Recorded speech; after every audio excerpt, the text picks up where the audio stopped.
Welcome to StarTalk Radio. I'm your host, Neil deGrasse Tyson. I'm an astrophysicist with the American Museum of Natural History right here in New York City, where I also serve as director of the Hayden Planetarium. This week, my co-host is the one, the only, Eugene Merman. Eugene, welcome back. Great to be back. You like my co-host so often now. I know. Like, is that a good thing or not? I don't know. I think it's a great thing for both of us. And for the world. Mostly the world and then us. You know, this show topic is long overdue. You know what this is going to be about? The zombie apocalypse. Yes, the living coming back to life. Well, or never quite dying enough. To be not dead enough. Yeah.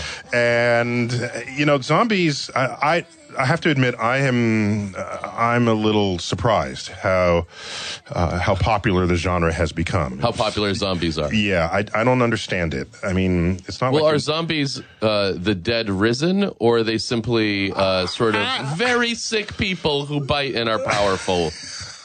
So rather than me being the one who answers that, we thought I'd check with others who've thought long and hard about this. And Sean Penn.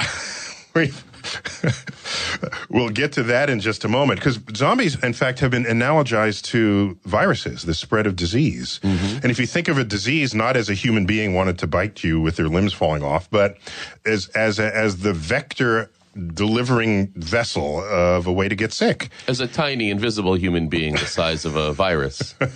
One way to do it. So, you know, we combed the land, mm-hmm. and we needed to find the most virus-fluent person we could. And we came up with Dr. Ian Lipkin. Doctor, welcome to StarTalk Radio. A pleasure to be here. I got to read your title. You are professor of epidemiology, neurology, and pathology at Columbia University, and you also direct the Center for Infection and Immunity, which is a lab focused on microbe hunting and chronic diseases. That you know, and now I noticed you didn't shake hands with anyone when you walked in here. I don't know what petri dish you've been digging in before you arrived. Yeah, at first I thought it was to save yourself, but now I realize it's to save me. To save human beings from yourself. And you're also director of the Northeast Biodefense Center. I didn't even know such a thing existed. What is that? Well, that's part of our role, is to make sure you don't know who we are. That's right. But you're biodefending me, I would hope. Are. You ever consult on the movie Contagion? Yes, many times. What did you do your homework before you came here? No, I'm just guessing. I mean, look at the thing. And okay, so you're not only professor, we study this stuff, but you've been tapped by pop culture for this expertise. So how did Contagion do as a movie? Did they get it right? It did well. No, I mean scientifically, did they? It did well scientifically too. I mean, if you say so yourself. Well, you know, I didn't have any of the back end, if that's what you're asking, but I was paid. Always get the back end. Yeah, well, I didn't know that at the time. It's I know fine. now. But actually, it was fairly accurate. Mm-hmm. We did not tackle zombies. No, not in the movie. But we wanted to find out why they relate to each other at all. In fact, for this show, I have you as my sort of expert in-house scientist commentator on an interview that I captured with Max Brooks, who, if you're into sort of who's genetically related to whom out there, he's the son of Mel Brooks, it turns out. Yeah. One of the top Brookses in the world. And I didn't know this guy is like one of the world's experts on zombies. And it was my interview with him where I first learned of this sort of sociocultural analog between zombies and disease.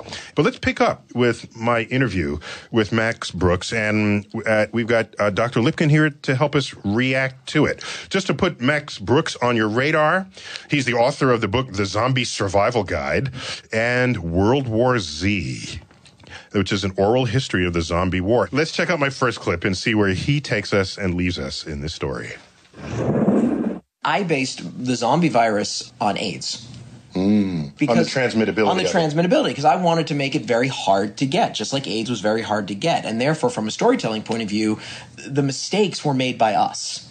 Because the truth is, let's face it, if in 1980 Reagan had gone on TV and said, my fellow Americans, there's a disease that's real hard to get, but if you get it, it's going to be really bad. Here's 10 things you can do to avoid it. Boom. AIDS would have been a paragraph in a medical journal. So it's just some exotic cases. Right. It would have been, remember that weird disease in the 80s? We called it GRID. So I wanted to make it about our mistakes. You're saying we could have rendered AIDS extinct. We could have made AIDS extinct with a pamphlet. That's how we could have stopped it. Because we're not talking about influenza. We're not talking about Ebola restin. We're talking about something that's really hard to get. Like airborne viruses, sneeze-borne viruses. Or it's not cholera. It's not waterborne. It's so hard to get, but through our mistakes as a society, we let the genie out of the bottle. So this formed an infectious disease model for you. Yeah, that was purely my model. Because I'm 40 years old, so I'm a child of the AIDS generation. Yay! Okay, so there's a zombie virus, I guess. Right, there's a zombie virus. It's out there. You just declare it, and then Right. then you could treat it like it's a biological weapon, in a sense. Right. And my attitude is I'm not as interested in the origins as I am in the reaction. Because, quite frankly, I don't care where AIDS came from. You know, I love green monkeys. Good for you guys. But what I care about is how we reacted to it. Doctor, this is the first time I'd heard zombies analogized to infectious disease, and he went right out and implicated sort of AIDS as something that could have been stopped on the spot. And I think I'd heard that in some other circles, but you live in this. How do you see that assessment? Well, if only that were true. Oh, okay. So it's a little oversimplified. So in 1981 to 84, I was in San Francisco when this virus first appeared. First of all, it took us a while to figure out what it was. And that's also true. Yeah, you're groping in the dark. Today. Right. We have no idea. Yeah. And we were looking at whether or not people had overexposure to different types of drugs. And we had the wrong virus a couple of times, and we finally figured out what it was. But even then, I don't think a pamphlet would have changed the course. What if the of history. pamphlet was huge? What if is it that it's just too small? That's an interesting thought. I hadn't considered the possibility of a Pamphlet, let's pamphlet say 2 feet by 4 feet. blanketing the United States. No, your yes. issue is not that it wasn't read enough, but that even a pamphlet that was read perfectly would not have worked. Because people already knew about STDs, and they didn't care about those. STDs have been with us since the beginning of time, and I don't think they're going the Big anywhere. Bang? That's you right. go. That was one of That the is the things. literal beginning of time. He meant the beginning of humans on it. Okay. I like Give the him a break herpes here. flew out of a star Well, Big at Big Earth. Bang might have been an orgasm. Who knows? We got to take a quick break. Thanks, God. We'll come right back with Dr. Lipkin and my co-host Eugene Merman. We're talking about zombies. We're talking about viruses. We're StarTalk.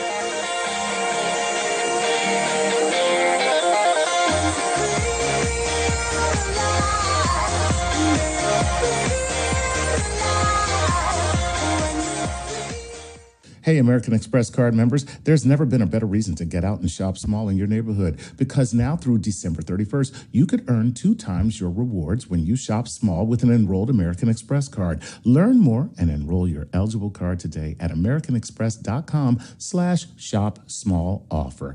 It always feels 2 times as good to support your local stores, and now it's 2 times as rewarding.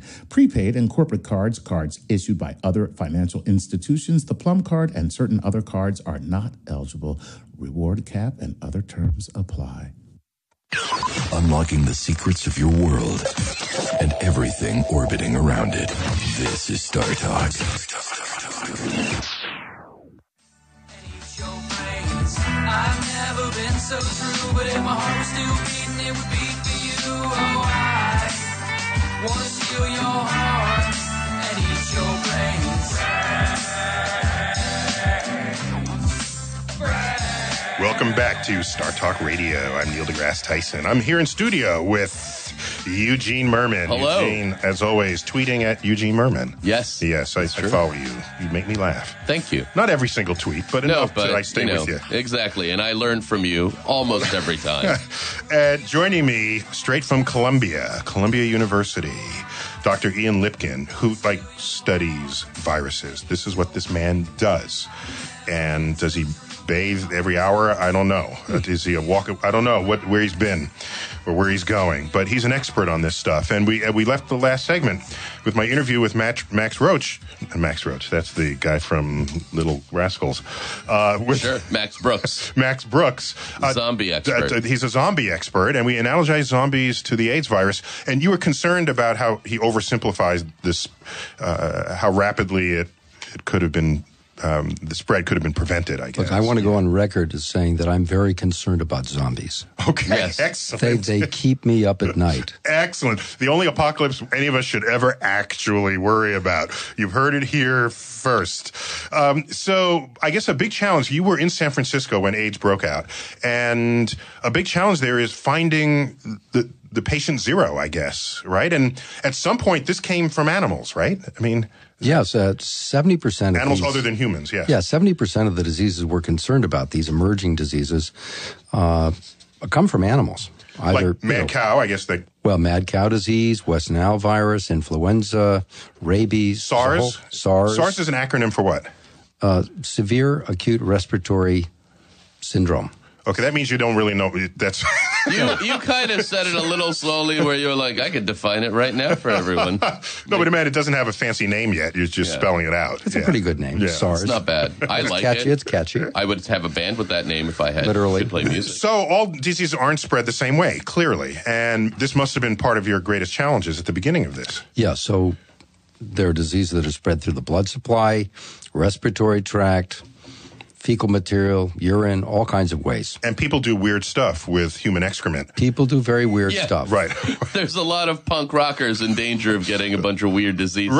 Right. So you But got to be on shy your of toes that. for this. But the most efficient one is always blood. That's the best. That's my Because if you're favorite. really- I mean, if I was going to give someone a disease, If you want to be a virus, it's like, but the other one, of course, is sexually transmitted diseases, and they frequently has a lot of overlap. Because people, Yeah, but people don't exchange blood every day. No, right? that's true. As a typical... But because they they do don't ex- make bonds every day. but they certainly do exchange other bodily fluids. Name four. For sure. Just kidding. Please don't. So how did you go about finding... so the first AIDS was isolated when? The virus? Well, so the virus was discovered in '83, but I didn't discover that virus. That was discovered really by No one's blaming you. by a French team. So I was an observer, but I was impressed by the fact that it took us so long to figure out what it was. How long had it been infecting people before you guys isolated it? Oh, the first documented case of HIV infection goes back to '59, but it really surfaced in a major way in '81. So you went back to 59 once you knew what to look for, and Well, then again, you looked at the journals of symptoms. It's the royal we, so I didn't do any of that. I got you. work. It's science. It's science, yeah. Medical Yes, science. Yes.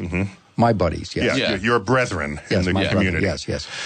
So, all right. So the earliest cases, once you dig through the books, are 1959, but it starts showing up big in early 80s, obviously. Correct. You isolated in 83. Then what do you do? Along with New Wave. Not blaming, just They saying. start- Well, then the first thing you want to try to do is to develop a diagnostic test so you can figure out who has it, who doesn't yet have symptoms, and you can protect the blood supply so you can test blood.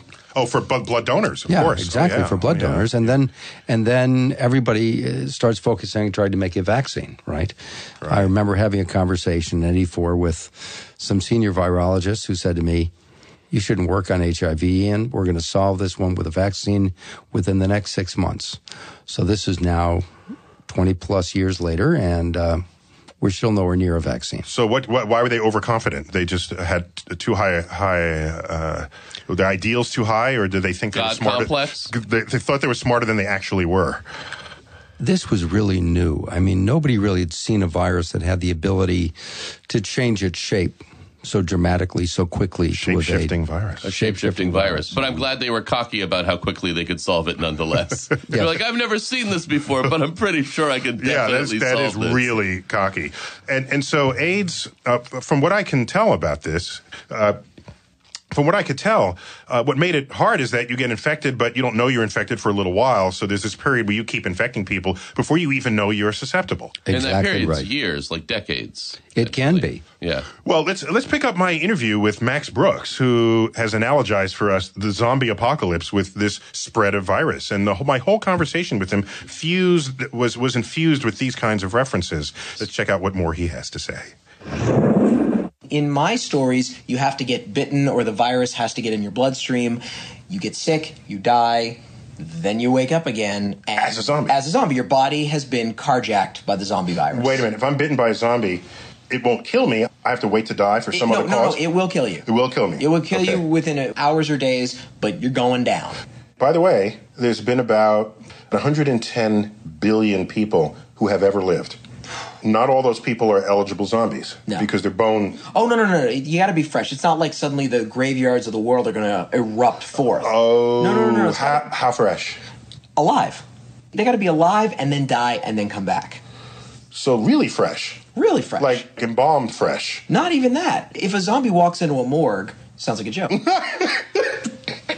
Yeah. Zombie walks into a morgue, for some reason starts biting dead bodies. Those dead bodies aren't going to come back to life. They're gone. Once you die, you die. Literally, if I'm running from a zombie and he's about to eat me and I suddenly have a heart attack and die and then he bites me, I ain't coming back. Okay, so zombies crawling out of graves is the wrong image No, especially because, let's face it, how many people today are buried, especially in America, in these zinc boxes? Oh, even if it was a wooden box, they're not getting out. No, that's like the cemetery. Able-bodied Uma Thurman can get out of a box. That's it. No, I always say a cemetery is one of the safest places to be because all the dead bodies are basically locked up in safes. Okay, so we shouldn't fear cemeteries anymore. Don't fear cemeteries. Okay, so just to clarify, you're a zombie chasing me, you bite me, I become a zombie. Period. Right. I bite you. And I got all my muscles are intact. Right. Step 1, I'm a zombie, I'm chasing you. Step 2, I bite you. Step 3, you get away and you go, oh, I got away. Oh, but I got this nasty bite. Step 3, you get sick and die. Step 4, you wake up as a zombie. And what's the time between dying and waking up? It depends on how badly I've bitten you. If I've, let's say, tore out a major blood vessel, you're going to die very soon. But if I scratch you, it may take days. Gotcha. And so when I saw, I don't even remember what movie it is because there's so many zombie films out there. So one of them was their best friend got a scratch and they knew he was a goner. That happens. And so he said, shoot me in the head now. There's an interesting dynamic tension. Right. Because they're your friend and they're not yet a zombie. And that, to me, is what's so powerful because it builds the drama. In the storytelling. It's like, oh, my God. I mean, it's literally like, you go into the doctor's office and he tells you got something and you're not going to recover from it. But you've got 6 months to live. You'll have 6 months, but you won't really be living. Right. You'll be thinking about dying. Every day. Every day. So, my interview with Max Brooks there. So, Dr. Lipkin, the fundamental variance here is that some diseases have a longer incubation time where you are dangerous to others whether or not you know it.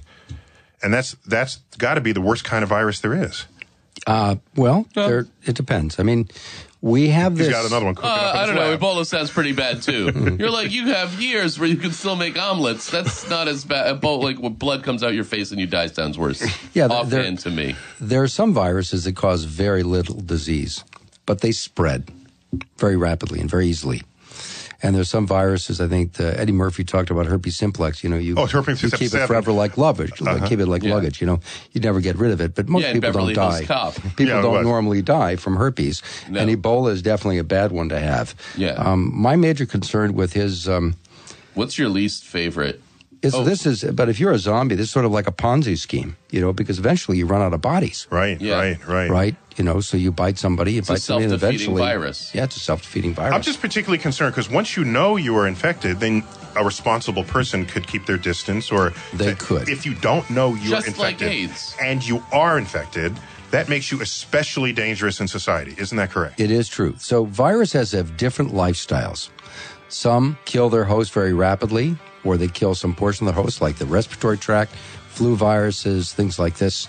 But because they can always find another victim easily, they survive. They evolve and they take over and they do quite well. And they float out of your body through the air in a sneeze, and there you go. Exactly. And when some of them are spread in fecal material and so forth. I feel like it's all we got to take another break. You're listening to StarTalk Radio, the Zombie Virus Edition. We'll be right back.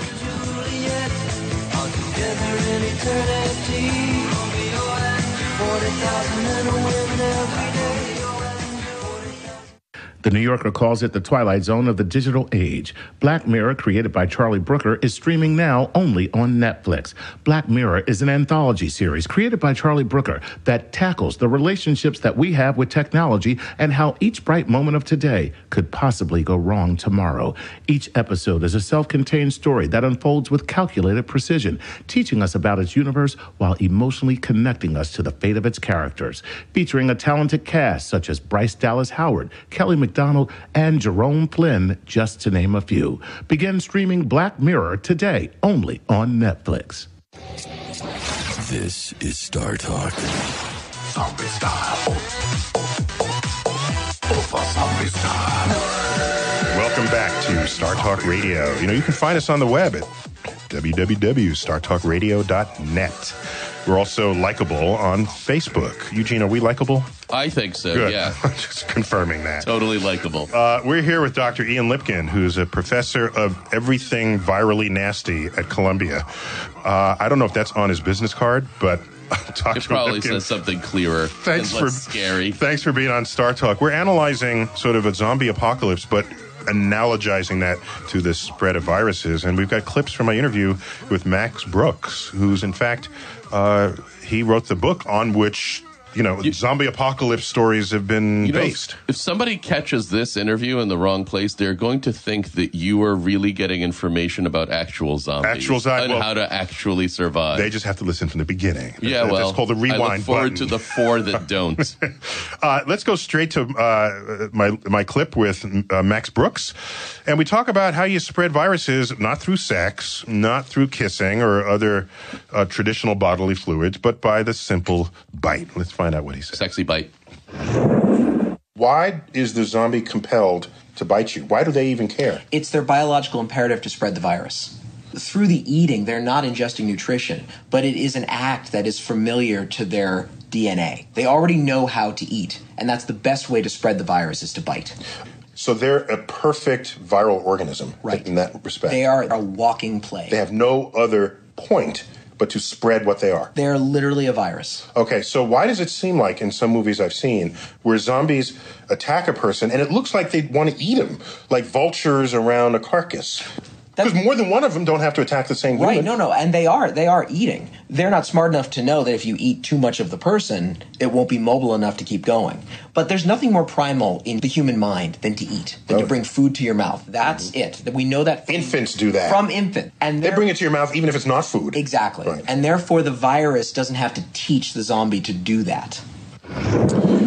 So, doctor, the AIDS is transmitted sexually, but it's a blood exchange at some level, correct? At some level, yeah. All right. So, if you have AIDS and you bite someone, you can give them AIDS through your bite, in principle. No. Oh, okay. Not even a little.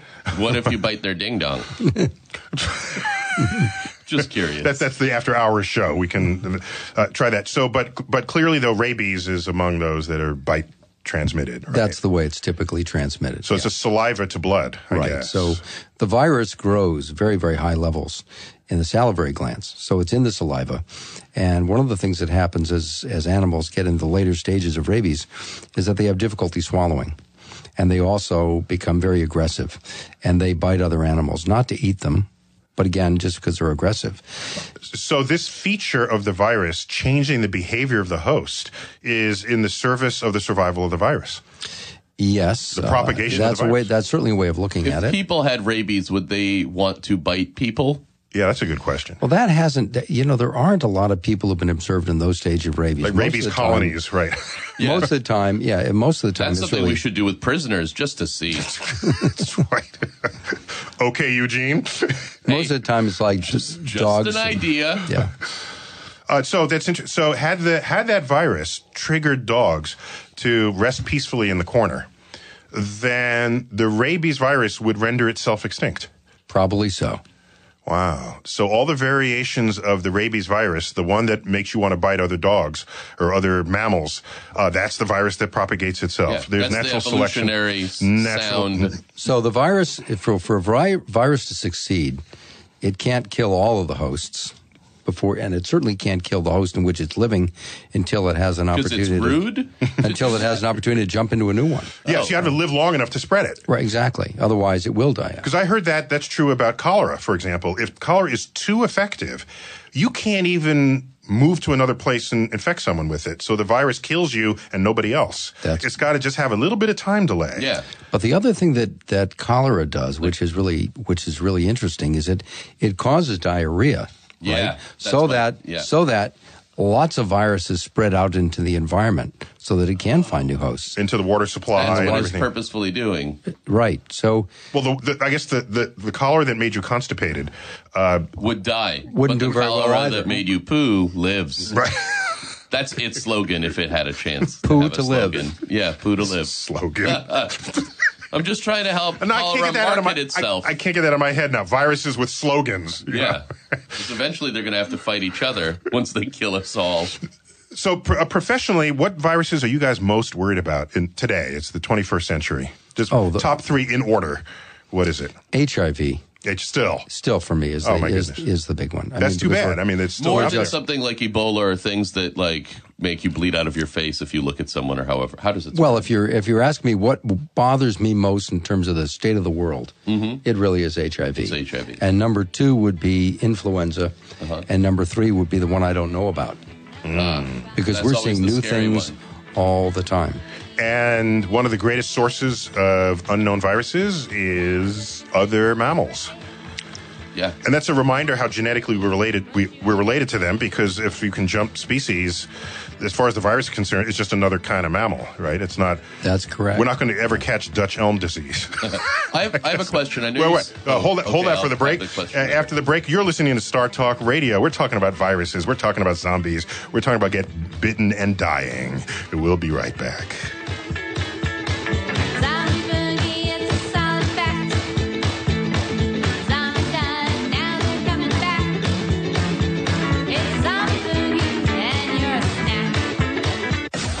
Bringing space and science down to Earth. You're listening to StarTalk.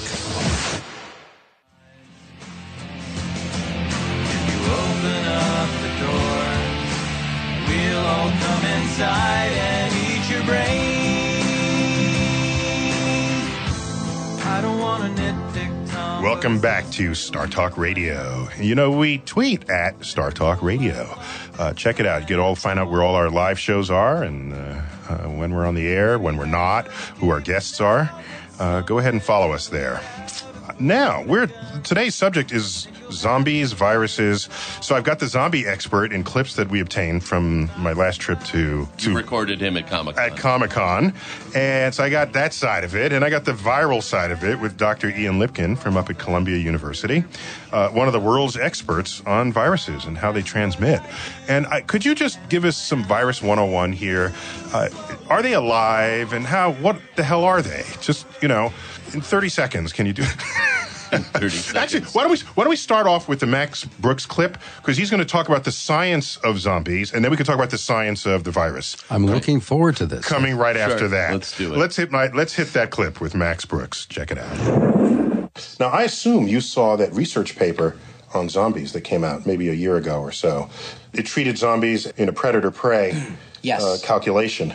Did that get a lot of mileage in your circles? Oh, yeah. Well, no, what I love is that you're starting to get genuine thinkers. You're starting to get genuine academics and smart people who are really looking at a zombie plague from an academic point of view. There was a Canadian mathematician who did a mathematical model of how the zombie virus would spread. I thought it was brilliant. I think that was the paper I saw. Yeah. Yes. There's a gentleman from Harvard, Dr. Steve Schlossman, who wrote a book on the brain patterns of zombies. And he described... Come on. Was this from the medical school? Yes, Harvard Medical School? Harvard Medical School. And I mean, look, you got to give him a break. I mean, it's not like he went to Yale.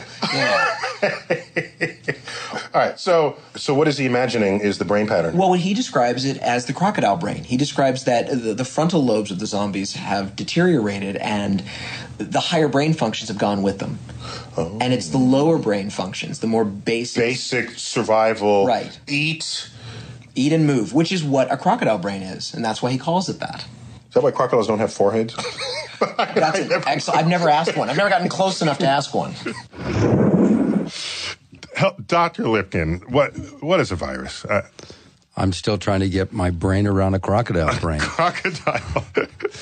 A virus is a piece of genetic information that's wrapped up in protein. Mm-hmm. We used to call a very famous virologist once referred to a virus as a piece of bad news wrapped up in a protein coat.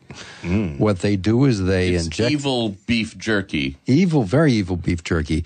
Why can't you have good viruses? You can have good viruses. All right, then. So don't implicate the entire group. What's the best virus? Is there one that makes you super strong or you can fly? Yeah. How about a virus that makes us smarter? Why don't you come up with one of those? Or like a spider who is also a man. Just an example. That's terrific. I'll get right to work on it.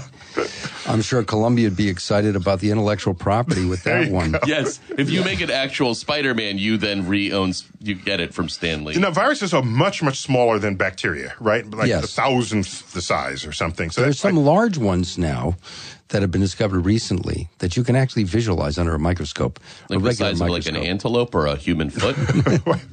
Of a hangnail, because that's what the rest of us do under a microscope. But they're so small. Most of them are very, very small. That creates one of the challenges of dealing with them, I guess. So what they do is they go into a cell and they hijack the machinery of the cell.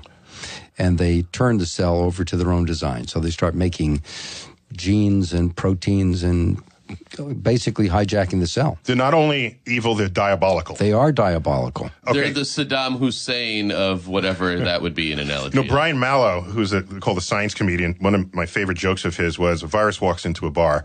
The bartender says, sorry, we don't serve viruses. So the virus turns him into a bartender that does, and then orders his drink. A little bit of bio-humor there. But most viruses that you care about are the bad kind, I presume. Yes. And so what does the CDC do, the Center for Disease Control? Are they protecting us, or is it only you with your organization up there? I'm certainly not going to touch that one directly. So the CDC has, they have got a mandate to protect us against all sorts of things, including tracking viruses all over the world, bacteria, ensuring the safety of the food supply. Tracking viruses. So you got to know where they're coming, where they're going, so you can put a gate there, presumably. I mean, a metaphorical gate. Yeah, we have to be able to figure out where they're coming from, where they're going, how they're evolving. North Korea. How we can, right. You know, we haven't looked for viruses in North Korea. Because you can't get there. Can't touch this. An interesting idea. Let's go. The three of us in my jet. So there could be viruses brewing that you know nothing about because they haven't actually spread to noticeable places yet. We estimate that there's somewhere between 500,000 and 1 million viruses that are yet to be discovered. Well, get to work, man. So it's a it's a growth industry. Let's go straight to my final clip with Max Brooks. I think he was talking about if you know you're going to die, what does that do? What anxieties descend upon you? Let's find out. So why is it that the zombies are always, they look like they're in pain, as though they had died a horrible death? Right. Well, for me, the slouching thing, from a storyteller point of view, it builds the drama of anxiety. Because, you know, the difference between fear and anxiety. No, I don't. Tell me. Well, for me, it's the difference. I know literally, but surely there's a storytelling. Well, in my mind, the difference between, the reason I don't do fast zombies, it's the difference between getting shot and getting cancer. You're attacked by a fast zombie, you'll be dead before you know it. But slow zombies, you can outrun them. It's a tortoise and the hare. But you know they're coming. You board up the windows and doors of your house and they're banging. So it's all about exploiting the anxiety as you tell your story. Yes, it's about pulling out that anxiety, those sleepless nights of knowing that it's coming for you. That's diabolical. You're an evil man. I'm just expressing my own obsessive-compulsive neuroses. Because every time I see zombies struggling down the street, I say to myself, why don't we make a zombie that can run? Right. And outrun you. But that's no fun. No, and they do. And there's plenty of fast zombie movies, but to me that's not scary because it's over. You're done. It's the difference also, like when you skydive, you say, oh my God, oh my God, oh my God, boom, you're on the ground. When you scuba dive, there's plenty of time to think of all the ways you can die. So if you are so much faster than zombies, why do they always catch up to people? You underestimate them. You always think, I'm going to sprint, and then you tire yourself out, and you go take a nap. And you get some distance, and they're over the horizon. Right. And you get complacent. And then you go take a nap, and you wake up, and you're being eaten. This whole zombie thing could be solved by simply going to Martha's Vineyard. Is that right? What it sounds like. I've been there once, but So, Dr. Lipkin, do we underestimate the threat of viruses in our culture? I'm sure you don't underestimate them because you work with them daily. But do you think other people are too complacent and it'll catch up with us? Well, if we don't fund research on viruses, we're going to be in difficult straits. We'll all vote to fund it. Are there any good viruses, and what do they do? Yeah. So we heard about bad viruses. There's got to be all viruses can't be bad. No. There are several. There are people who are now using viruses to introduce genes for people who have disorders like Alzheimer's and diabetes and Parkinson's. So and using viruses to make vaccines. And there's a very cool story. That's because viruses are cleverer than we are about how to make that happen. Well, we engineer them. We put things into them and use them as delivery vehicles. Right, because they know how to get in a virus and mess with the DNA in ways that we can't. Right, and they can produce some product that's useful. And there are people who are using viruses now to purify things like gold and to make electric circuits. So they're being used now for nanotechnology. So viruses are very interesting. So this is the basis. You can use a virus to make better gold. Sounds safe. You can make viruses that will specifically bind to gold or platinum, and you can flow seawater over them and capture it and concentrate it. Wow. Yeah. So viruses is our future. And you ever steal a virus and put it in someone's soup? Not like a deadly one, but just like, I don't like you and I'm going to make you sick for a week. They tend to die in soup. Well, maybe a gazpacho then? Cold solutions. I'll help you think of a solution. So a virus, so that's extraordinary. So the future of virologists is one not only of curing disease, but of transforming life. Where alchemy left off, virology picks up. Apparently. Yes. He answered yes to that question. I know. It's true. Viruses are great. They're the best. I'm going to get a bag of viruses and sift through it, asking them questions. Okay. So now we need viruses to fight other viruses, maybe. I mean, true. Now here's something I always wanted to sort of confirm. We create antibodies to viruses when we're exposed to them at a very low level, correct? That's correct. Okay. So why doesn't that work for every virus that we've ever found? Because there are some viruses that we haven't seen before, so we can't mount immune responses to them. Now, fortunately, we have recently discovered, and you should tell Max Brooks about this, a virus that kills zombies. And we plan to disseminate this virus. Ooh. What's the virus? Is it like spinach? Is it a fake virus or is it a real virus? That prevents people from coming back from the dead? But I promise we're not going to do this prior to the release of his movie. Oh, yeah, there you go. You do it after, and then everyone goes to interview him for how to cure the zombie. I'm sure the movie has its own solution, like, cutting people's heads off and things. Something, a nice, simple solution. Blow up the head, everyone's fine. So, doctors, anything, we're running low on time, anything that you need to tell us, tell our listeners, from the point of view of someone who plays with deadly viruses daily? Support our work. Nothing more ominous could be said. Not wear a condom. Not wear a condom. Not wash Everyone your hands. knows to wear a condom. Okay. Everyone fund someone trying to cure wearing a condom. That's what he's saying.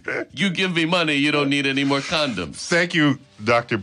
I was about to call you Dr. Thank you, Dr. Lipkin, for being on StarTalk Radio. A pleasure. Now we know how to kill zombies and stay more healthy. And Eugene, you're always good. When we come back, I'll be with special guest Bill Nye, the Science Guy, along with co-writer of Cosmos, Steven Soder, who dropped by the Cosmic Crib. Stay tuned.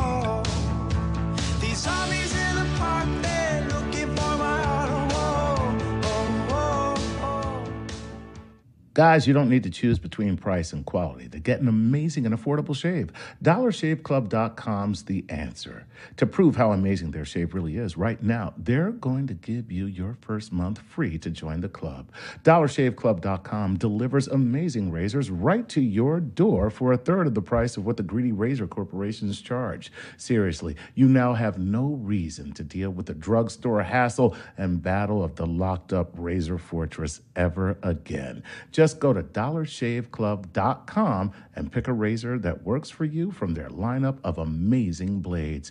That's all there is to it. Here's your chance to see why over 3 million members love Dollar Shave Club. Dollar Shave Club is so confident in all the quality of their products. Now you can get your first month of the club for free. Just pay shipping. After that, it's just a few bucks a month. No long-term commitment, no hidden fees. There's no reason not to do it. Get yours at DollarShaveClub.com/StarTalk. That's DollarShaveClub.com/StarTalk. This is StarTalk.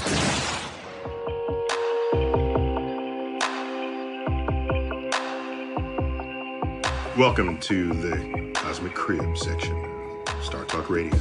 We're here in my office at the Hayden Planetarium, where during the Cosmic Crib segment, we just chew the fat, whatever that fat is. But it's usually cosmic fat. It's more of a gristle. Gristle. It says connective tissue. That's the voice of Bill Nye. Bill, thanks for coming into the Cosmic Crib. And I also have Steve Soder. Steve Soder, thanks for coming in. He's a friend and a colleague, and he's worked on both Cosmoses. Is that the plural of Cosmos? Cosmi. 1980, he was co-writer with Andrew and Carl Sagan, and he was co-writer in in Cosmos' Space-Time Odyssey, which I had the privilege of hosting. So just want to get back to you, because we're just chilling here.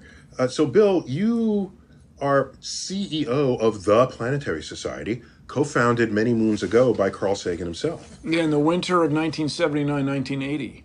So people like to say 1980. I got it in the mail. That was the state of the art. You got a letter. Hey, you want to join the Planetary Society? It's a world organization. But it was a letter, so there was no voice in it. You made up that voice. Yeah, I did. And so it sounded cool. That was the voice you imagined the letter would have. It's a radio voice. Yeah. It sounded exciting.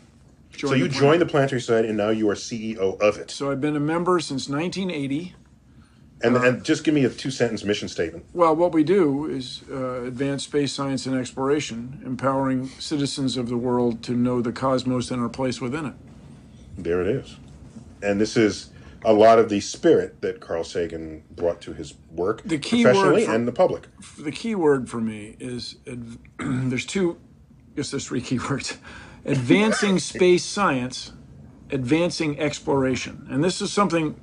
It's on my mind a lot right now. Is we're stuck in a space program that either is doing the same thing it's done for a long time, or is doing science. It's going out with specific science goals to make measurements, predetermined instruments designed to do a specific thing, measure specific things, which is a worthy undertaking to be sure. But there's some great value, and this is what we're trying to bring to the world now. There's great value in just exploration. Go out there and just look, observe, and take measurements. This sounds like, I think it was Einstein who said, research is what I'm doing when I don't know what I'm doing. Yeah, so at some point you want to go out there and just not even have an objective, just explore. Well, the objective would be to take as many pictures as you can, to measure as much radiation as you can, to measure as many temperatures as you can, to measure stuff.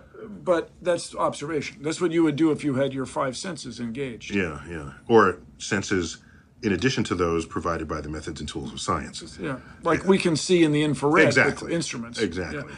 And so my claim is, and I talk about this, Carl Sagan alluded to it a little bit, but if we were to discover evidence of life elsewhere, it would utterly change the world. Now, this I'd really like to hear Steve Soder's view of this. In our day...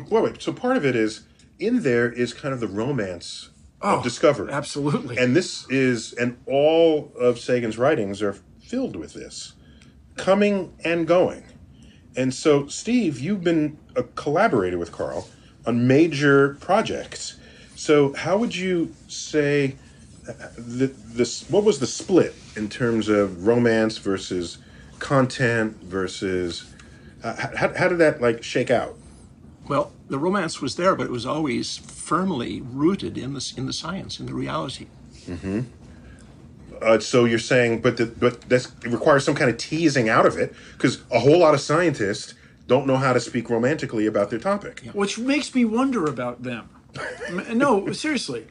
Don't you, when you make a discovery, this is another phrase I use continually now, is joy of discovery. When you feel that joy of discovery, that's when that's when your passion comes out, that's when you want to explore further. And what was Carl Sagan's edict? When you're in love? When you're in love, you want to tell the world. Tell the world, right. So, right. Well, I'm not sure No, that's perfect for him. That describes it. Well, I'm not sure they'd go with the word edict, but I follow you. Yeah, the edict is a commandment. It's too many of those words describing those kind of phrases. It's an inspiring sentence thing. Right, thingy, right. So, Steve, can you compare the first Cosmos to the second? Well, the technology's changed. So, but in terms of creating it, writing it, thinking it up, there's got to be a lot that's the same. Yes. In terms of the subjects, you mean? No, in terms of goals. Let me ask you this. Yeah. Steve, was it your idea to do Eratosthenes? This is the original Cosmos. Yeah. I don't remember. It may have been. I wouldn't be surprised. Eratosthenes, the first person to measure the Earth. To within maybe 4%. He got it within a few percent. Yeah. With shadows of sticks. Right. May I say, dude. Yeah, this was good. This was good. To measure the circumference, demonstrating that Earth is a spherical object. Yes. Not just demonstrating that it's a sphere, which a lot of people already knew because you could see its circular shadow on the moon during an eclipse. But wait. Just to be clear, he throws it out like just to be clear, a disk will leave a circular shadow on the moon as well. A flat disk. Only if it is presented. Hold on. Yeah. A disk will leave a circular shadow, provided the sunlight is angled in the right way. Right. In every eclipse, every single eclipse, no matter the configuration, that's right. You got it. And so the only thing that leaves a circular shadow, always, is a sphere. Correct. But so a lot of educated people then knew that the Earth was a sphere, but he measured the size, which is a more stupendous achievement. Based on a note. On measuring shadows. I'm walking down the street. I noticed that where I live, on the longest day of the year, sticks cast no shadow, and you see the bottom of the wells. Your friend, stranger. Yeah. So, what the heck? So that mumbled note is, of course, where must the sun be if you're going to see the bottom of a well? It has to be exactly directly overhead. Right. Otherwise, every other angle is illuminating the side of the well and not the bottom of the well. And so he's got this in the back of his head. So in one part of the Earth, this happens on one day of the year. I'm going to wait for the longest day of the year. I'm going to walk outside. Yeah. I'm going to take a look at that. Yeah. He's got to be thinking. Yeah, the whole in the background. So that must mean that all the devices that distract us daily are not good for this kind of discovery. I'm sorry, what? So there are people right now, and this I'd love to get your comment. This is a tangent. People who are obsessed with meditation and getting this laser focus on a flame, a candle flame, or what have you. I thought people who meditate are more introspective than extrospective. That was my sense of it. What I was going to claim or argue or wonder about is what's going on in the background. That's how I think Eratosthenes worked this problem. That note stuck with him for months, who knows, maybe years, and it was back there.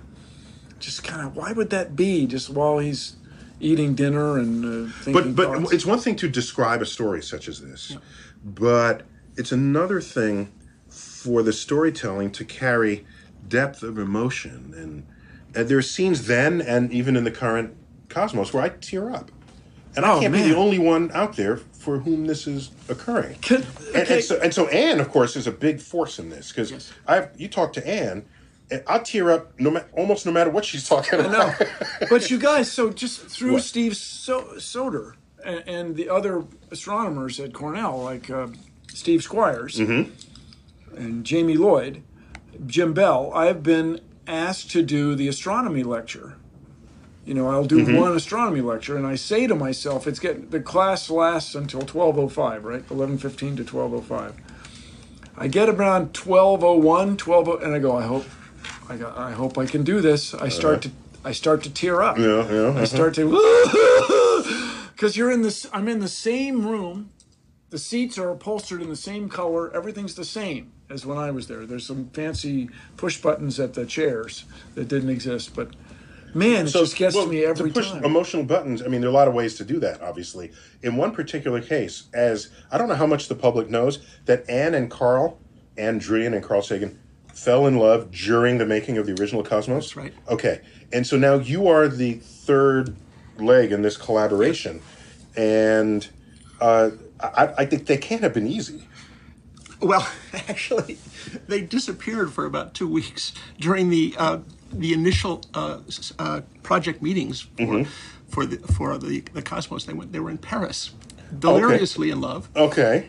And can't stop the love. Love is if it's happening. So the production team was meeting in Los Angeles, sitting around a big table, and they were all looking at me. And said, well, Steve, what is this going to be about?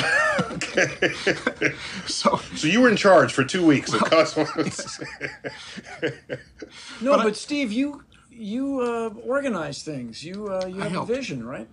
Some of it. Yeah. Steve, you know what my problem is with you? When I say what do you know about this? You say, only if you know everything about it will you say that you know something about it. That's my problem with you. I envy him in that way. Yeah. I mean, if you know something about something, you say you don't know anything about it. Anyway, in his that protects you. That protects your. It's cautious. In Carl's absence, I then threw out a few ideas that I thought maybe the kind of thing he wanted to be in the show. Okay. Some of those actually got into the show. Like what? Well, one was the story of Flatland, imagining the fourth dimension Let me people living in two dimensions, flatland. Yeah. Right. The Edwin Abbott story. 1880 story about people living in a two-dimensional world who can't imagine a third dimension. And it was a metaphor for us living in a three-dimensional world who cannot imagine a fourth dimension. But we can see its shadows if we're very clever and think about what they might look like. Just as so this is kind of stuff that blows people's minds. Yes. And so Carl went with that and told that story. Well, I'm glad that story was in there because it was played well. And that was good. So in the current cosmos, which of the historical stories are you most proud of for putting in? Quite a few things, but one was getting in the story of Ibn al-Haytham, who was 1,000 years ago an Arabic scientist living in the Middle East, who was the first to understand how we see, how we form images in the eye.